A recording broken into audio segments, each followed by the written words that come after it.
Hey everybody, welcome back to Minor Stuff. I'm Matt. And I'm Pat. And today, we're just going to go over a quick little store haul and sort of what we've been going through at the Bourbon Bar down here. So stay tuned and we'll get right into it.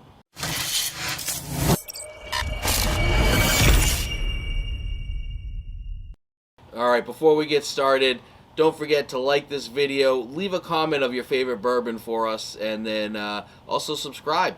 Follow us as we take you through a journey of all this wonderful bourbon that we've been getting. Alright, so what have we been doing down here in the Bourbon Bar? Well, first we'll say what I'm drinking tonight. Old Forester, single barrel strength. Absolutely becoming one of my most favorites just to sip on. Just a little bit of banana, a little bit of oak, and just phenomenal taste with a great proof behind it. It's been definitely becoming one of my favorites that I've been drinking. So we'll go with some of the things that we've sort of gone through here. Good old Maker's Mark 101. It's one of those cheap bourbons that I suggest everybody have around. A little bit better than the regular Makers. It's a weeder, so it's good to have in your collection. It's something that we keep in the decanter, basically always around. Good for mixing, good for sipping. So that was one bottle that we have killed off. The next one was actually two. We had a little mini guy and a bigger version of Woodford Double Oaked. It's been also another big sipper lately. We also did a lot of old fashions with them. It's a great bourbon all around. A little bit higher priced than just your regular Woodford Reserve, but you're getting a little bit more flavor out of it. So definitely something that we would recommend. Next one is One of my favorites. Wild Turkey Rare Breed. And the hard part about Rare Breed right now is it used to be everywhere. Now I have to hunt for it, and I get lucky if I can find a bottle out there. I think it took us, 3 months to find one bottle of it, which got kind of crazy, because it used to be everywhere on all the shelves. It was absolutely everywhere, and it sort of like blew up in the YouTube world. It started winning a whole bunch of blinds. Everybody was saying how great it was, which it is great. It's just sad that it's now basically impossible to find.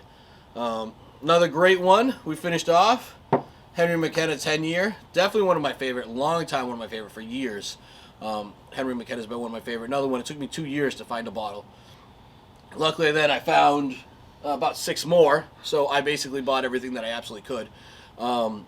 It's a great barrel if you can find it, single barrel. The trouble is just trying to find one and not paying a ridiculous amount of money for it. Another one we killed was just Jack. That was more of a mixer. We also had killed an old fashioned syrup. We've been doing a lot of old fashions around here lately, and Elijah Craig has definitely been one of my favorites. I've probably burned through a couple of those in the past couple months. The very last one is not even a bourbon, Barnacle Rum. Been trying to get into the rum game a little bit more, doing some Mai Tais and some other mixed drinks, also a little bit of sipping, trying to pair them with cigars and stuff.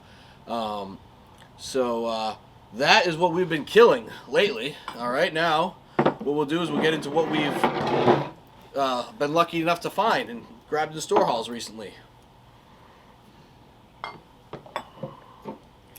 All right, so the first store haul we're going to go over is Gray Label Barrel.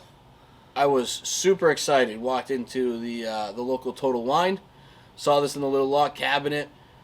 $250, probably one of the most I've spent now on a bourbon. But I'm really looking forward to doing the review on this and really seeing how it goes. Well, this one is a 15-year 100 proof, 100.4. So not as high as I usually like. I mean, that's like their cask strength, but it's I usually like the cask strength a little higher. But we'll see if this thing's been worth the money. There's going to be a review coming on this thing pretty soon, so stay tuned for that. Next we got Woodford Reserve, the Master Collection. This is the 5 malt stouted mash. Heard some mixed things about this one.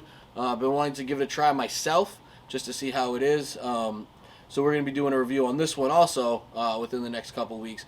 This one was another 129, so a little bit high. I'm a big just regular Woodford Reserve Double Oaked person. That I thought that maybe their Master Series might be a little bit better. So we'll see what happens. Give it a try. Yeah. All right. Some of my favorites not just one, but we were able to get two. Had to go to Rare two different stores. So we found one, just walked in. I was like, is that really a rare breed sitting on the shelf? Yes, it was. That was an instant grab. And then went down to another one, Redstone Liquors down in Massachusetts, and boom, found another just single one sitting there. And I'm like, gotta buy it. Just pure luck. And that's, I mean, all I have on the shelf is one rare breed rye. So these usually I always had 2 or 3 at least hanging around. Now it's down to almost none after finishing off the last one. So we are glad that we got our hands on these things. Definitely. All right.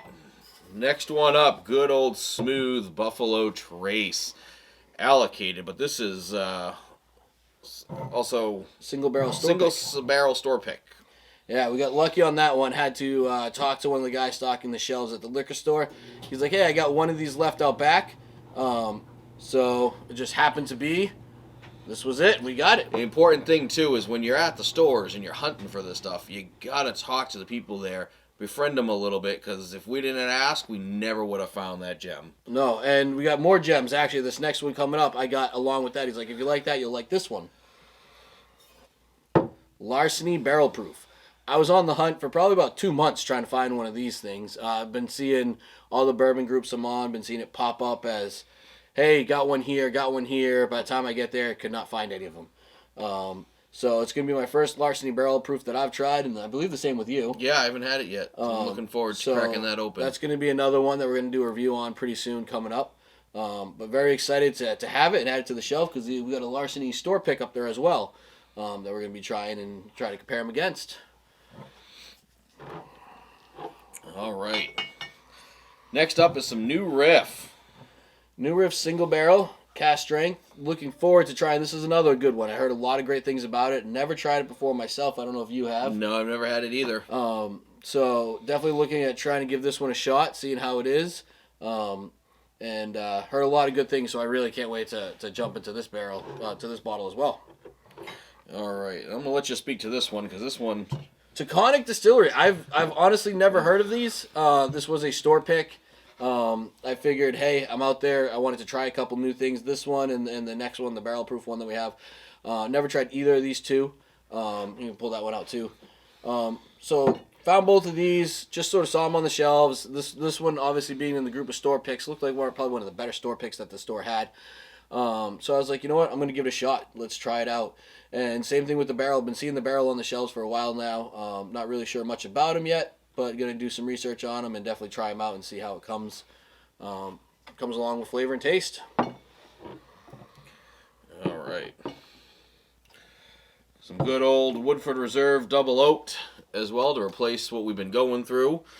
One of our regular dailies, we'd call them. Yeah, absolutely. You got to have some sort of toasted barrel, double barreled. I think you got to have in your bar. It just adds a little extra flavor, and it takes that journey that you go on for taste a little bit further.